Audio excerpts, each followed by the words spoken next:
Tulad ng mga tinatalakay natin, ito'y patungkol na rin sa end times. Okay. So kung kami ay nakaka-attend ng Bible study tungkol sa end times, ini-encourage ko rin yung iba na lalong sumali sa amin. Kasi bakit? Alam nyo, ang sarap ang mga nangyayari doon. Parang kang nakikita mo na yung katapusan, yung parang sa movie ka. Kung talagang basahin mo, isa-isahin mo, ang sarap pakinggan. At saka, nakikita mo talaga kung ano mangyayari na. Kaya, in-encourage ko yung mga gustong malaman yung end times ay umatin kayo tuwing Miyerkules. Yes, so kaya, praise God. Okay, so, tungkol pa rin sa end times yung ating tatalakayin. Praise God na sila atin. Amen. Thank you, Lord, at nakarating pa. So, ang ating ibabahagi sa araw na to ay pinamagatan kong the coming of the Lord Jesus Christ is near to come. Repent and believe.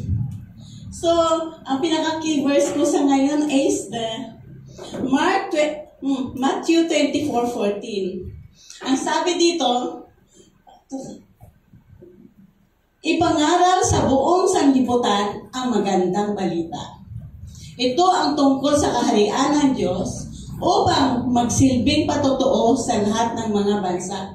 At saka darating ang wakas. So, nandoon yung ipangaral natin yung magandang balita. So, ano ba yung ipangaral natin? Ito yung pag-share natin. Kasi doon nga sa SOG nung last week, nalaman namin na ilang percent na lang ang hindi nakarinig ng salita ng Diyos. Kaya mahalaga na ipapangaral ang salita ng Diyos. Kasi kapag naipangaral na sa buong sanlibutan o naipangaral na sa lahat ng tao, saka darating ang wakas. So, pagdating ng wakas, ano yung hinihintay natin? Doon sa ating title is, sa title natin, The Coming of the Lord Jesus Christ. Okay. So, sa ating buhay, kapag may darating, ano ang ginagawa natin? Paghahanda. Di ba excited tayo sa paghahanda? Mayroon na, itong ano ko, ayusin itong sana ko, ayusin ko itong ano-anong inaayos natin.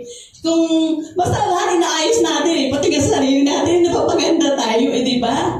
So, how much more ang Panginoon Diyos ang darating? Ano paghahanda ang gagawin natin? So, yun ang kailangan natin malaman. Hindi lang basta-basta tayo dito nag-church, nagpupuri, nagsasamba. Kailangan, may focus tayo. Ano bang ginagawa ko dito? Yun dapat ang isipin natin. So, sa pagdating ng Panginoong Hesus, ito ang mga dapat natin gawin mo. Sa Matthew 24:25, sabi nito, tandaan ninyo, pinagpauna ko nang sabihin ito sa inyo. Na ano? Sa 1 Corinthians 1:7-8. Kaya't hindi kayo nagkukulang sa anumang pagpapala.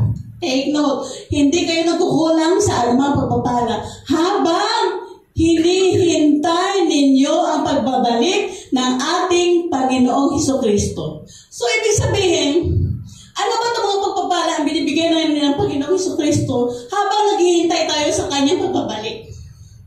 Naisip niyo ba kung ano itong mga pagpapala? Okay, tuloy natin. Kayo'y gagawin niyang matatag. So yun, ginagawa niya tayo matatag. Sa ano? Sa lahat ng mga problema, mga pagsubok.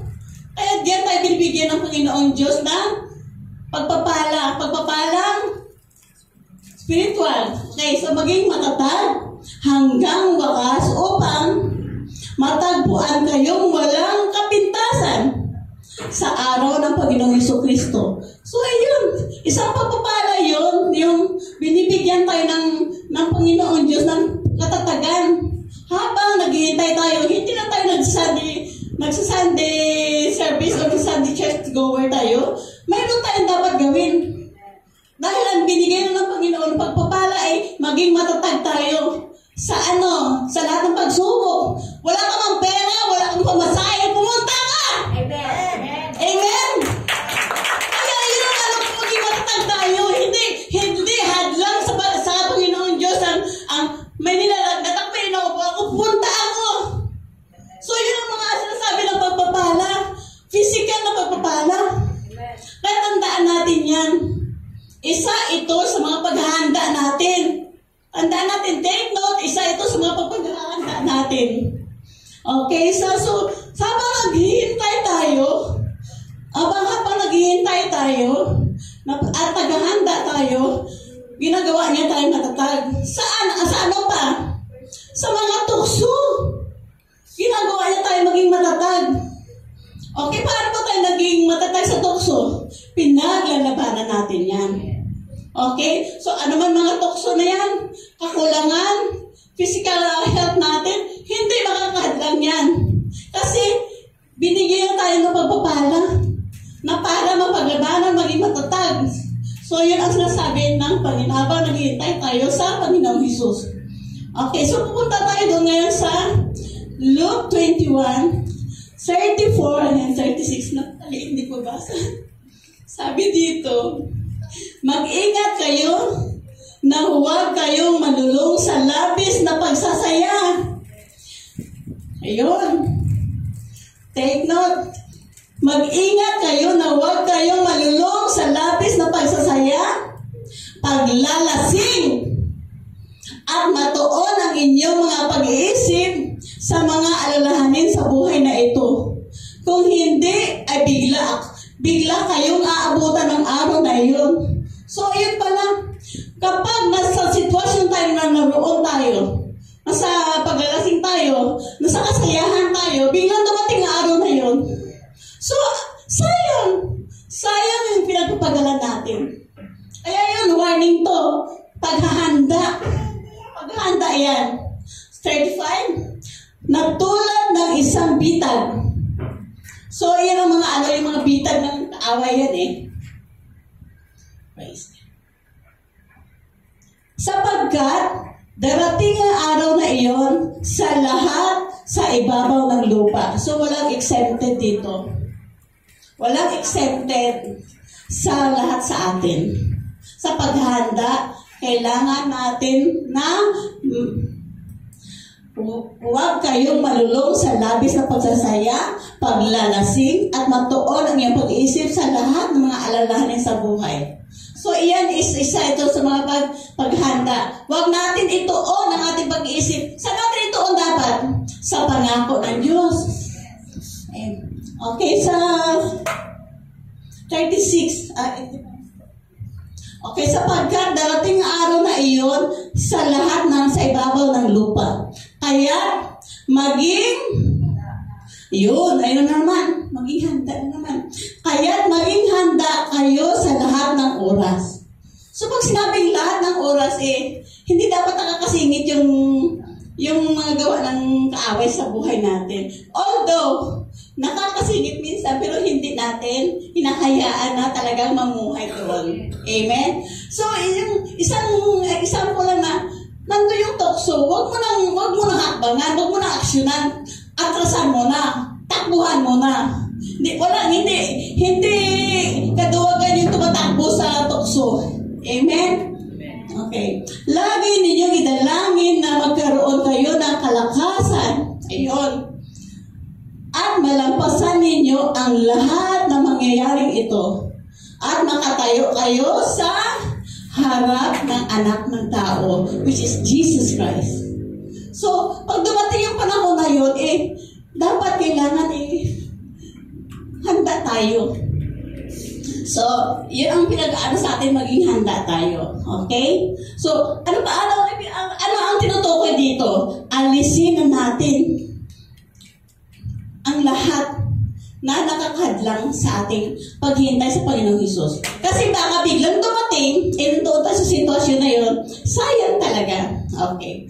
So, habang naghihintay tayo, okay, nandito sa Sa 2 Peter 3:11 to 15. Ang sabi dito, at dahil ganito ang magiging bakas ng lahat ng bagay, mamuhay kayo ng may kabanalan at sikapin ninyong maging makadiyos. Okay. Pag sinabi mong kabanalan, ano ang ibig sabihin nito? Walang puwang ang gawain makamundo. Walang puwang ang wickedness sa buhay natin. Again, sinasabi ko nga, although nagkakasala tayo, pero mapaglabanan natin sa tulong ng Diyos. Amen?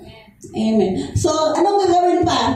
Habang hinihintay ninyo ang araw ng Diyos, ayan, habang hinihintay ninyo ang araw ng Diyos, magsikap kayong mabuti upang dumating agad ang araw na ang kalangitan ay matutupok.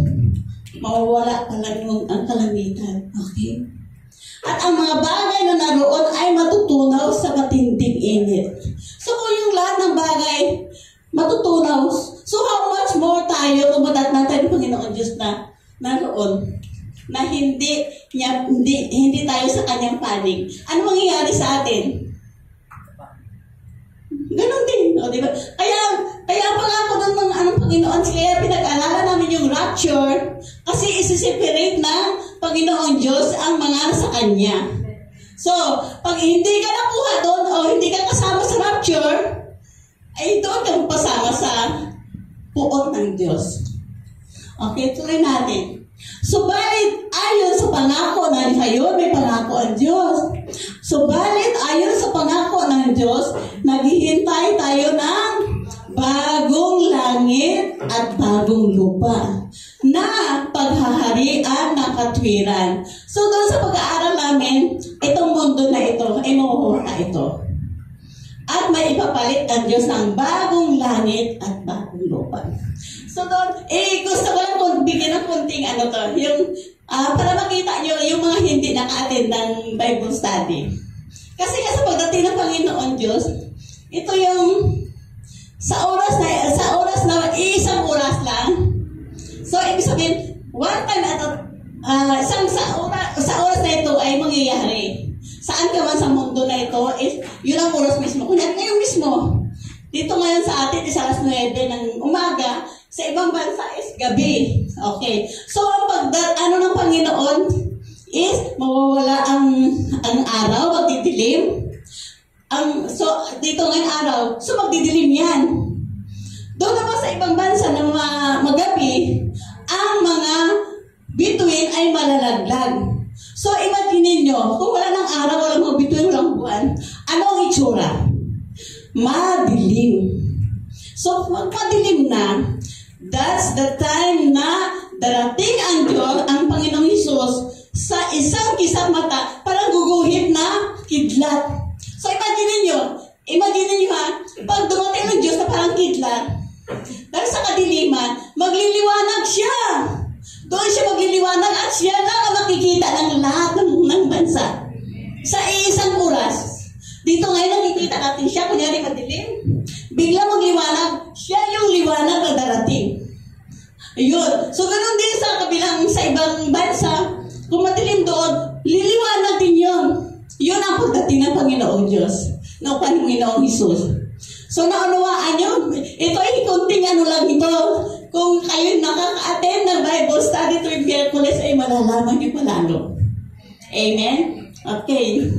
So, sa 2 Peter 3:11, kaya nga, mga minamahal, habang naghihintay kayo, sikapin ninyong kayo'y madatnang namumuhay na mapayapa.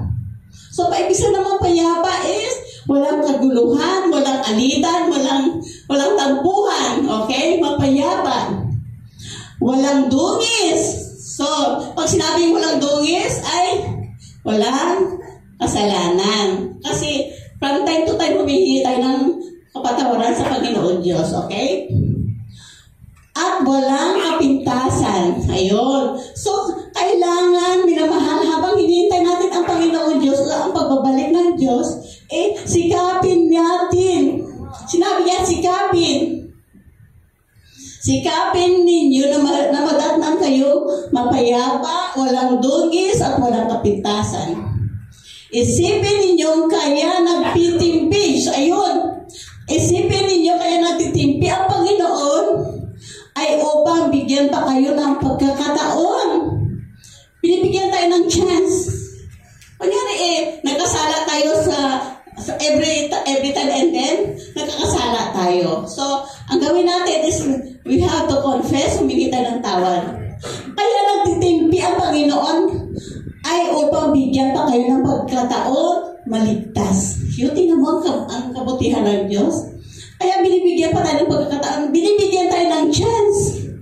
Kaya, ito yung kahalagahan kung bakit ipinapangaral ang salita ng Diyos sa bawat tao. Ito yun. Kaya binibigyan ng pagkakataon. So, yung mga tao na sinisira natin, paano sila magkakaroon ng kaalaman tungkol sa salita ng Diyos kung wala may nagbabahagi? Kaya mahalaga ang pagbabahagi natin. Amen. So, binibigyan tayo ng pagkakataon upang maligtas. Iyon ang isinulat sa inyo ng kapatid nating si Pablo. Ayun, wag na. So, sa 16. Kaya magsisi na kayo. So, ayan. Lahat tayo magsisi sa ating mga ginagawa kasalanan. Kaya magsisi na kayo, talikuran ang inyong mga kasalanan. Ayun, maliwanag. Kung hindi, pupunta ako diyan sa lalong madaling panahon. Tingnan mo, nakakatakot, di ba? Kanina sabi niya, nagtitimpi pa siya. Binibigyan tayo ng chance. Kaya ito, warning din to eh. Warning dito. Kaya magsisi na kayo at talikuran ang inyong mga kasalanan. Kung hindi, kung hindi, pupunta na ako dyan. Lalo madaling panahon. At pupuksain ko ang mga taong iyon sa pamagitan ng tabak na lumalabas sa aking bibig. So, ayun, matama na to. Kaya binibigyan tayo ng pagkakataon ng Diyos na magsisi sa kasalanan. So, ibig sabihin, we have to repent. Yun ang nakalagay kanina. Repent. So, binibigyan tayo ng pagkakataon ng pag-repent, magsisi. Ibig sabihin, talikuran ang kasalanan. Ang repent ay sinasabi dito, ay talikuran natin ang ating mga kasalanan na ginagawa habitually. Okay? So, bakit? Tingnan natin sa Revelation 2:16. Sabi dito, kaya magsisi na kayo at tatalikuran ang inyong kasalanan. Ito na yung kanina. Kung hindi, pupunta ako dyan sa lalong madaling panahon. At buksain ko ang mga taong iyon sa pamagitan ng tabak. Kaya dyan tayo matakot. Okay? So sa James 5:19, may ito. Mga kapatid, tawarin to, makinig. Mga kapatid, kung may kapatid kayong nalilihis ng landas at may isa namang umaakay sa kanya upang magsisi. So tayo mga kapatid, tulungan tayo. Pag nakakita tayo ng kapatid na nandoon sa sitwasyong nasa kasalanan, obligasyon natin na pagsabihan siya. So then, sa pamagitan na yan, may papakita natin yung ating pumamahal sa kapatid na yun. At hindi natin siyang hayaan na malugmok sa kasalanan. Kaya yung mga tao naman yun, dapat makinig. Para sa kanila din ito. O gusto niyo ba doon sa sarat ng Panginoon o sa puot ng Diyos? Okay. So yan po ang inanod yan na mag-repent tayo sa ating mga kasalanan. Okay. So, after ng repentance, pagkatapos natin magsisi, anong dapat natin gawin? So, anong dapat natin gawin? Okay, sa John 3:18. Okay, sabi dito, pagkatapos natin magsisi, sinabi dito, hindi hinahatulan ng parusa ang sumasampalataya sa anak, which is Jesus Christ. So, ayun kung tayo nagrepent na tayo, nagsisi na tayo sa ating kasalanan, hindi hinahatulan ng parusa